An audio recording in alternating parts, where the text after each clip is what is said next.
Hey guys, this is Priyanka Manikantan and welcome back to my channel. Today we're going to see about the story behind the tradition of immersing Ganesh idol in water, or which is also known as Ganesh Visarjan.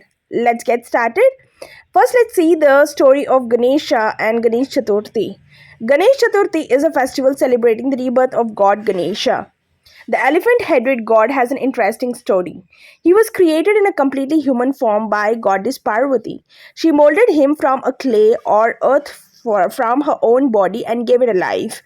She then tasked him to stand by the door of her palace as she bathed and not let anyone in.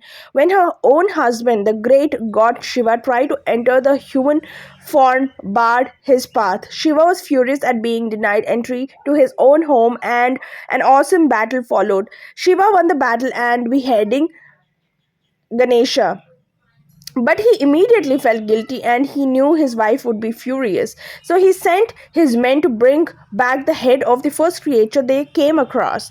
They met an elephant with one tusk who happily sacrificed his head for the honor. Shiva brought Ganesha back to life, and thus his story is considered one of rebirth and regeneration. Ganesha was made the head of Shiva's followers, the Ganas, hence his name Ganpati. He worshipped as a bringer of luck and prosperity. He was also the god to help devs and humans in the preservation of balance by bringing obstacles to block the progression of evil and removing obstacles from the paths of goodness. Now let's see how Ganesh Chaturthi is celebrated. Ganesh Chaturthi is celebrated on the anniversary of the day Ganesha was revived in his elephant-headed form. Around this time, there is a huge celebration where believers bring Ganesha into house or temple or pandal as a guest in the form of an idol. He is worshipped with elaborate rituals for 10 days so as to invoke his blessings, and when his stay is over, the statue is ceremoniously immersed in a water body. Now let's see why Ganesh Visarjan is done. The ritual is done to signify the birth cycle of Lord Ganesha, just as he was created from clay or earth. Is his symbolic statue is as well. The idol is immersed in water so that Ganesha may return to his home after his stay at the devotee's home or temple where the Ganesha Chaturthi rituals were conducted. While it might seem like a good idea to skip the Visarjan and keep hosting the god for fortune and prosperity, it is said that the power that suffices the statue after 10 days of worship is all a human can bear.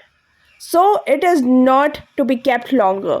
Since discarding or breaking would be disrespectful, the statue is ritualistically immersed in the water so it may break down to clay from whence it came. Some statues are prepared as such that its constituent materials actually benefit the ecosystem they enter. However, in recent years, the immersion of Ganesha idols made of non biodegradable materials and the use of poisonous substances in the paints has led to pollution of water bodies and takes away from the positive symbolism and impact the ritual. As we pray to Lord Ganesha, we must remember to do so responsibly. So this was the interesting story behind why do we immerse Ganesh idol in water, which is also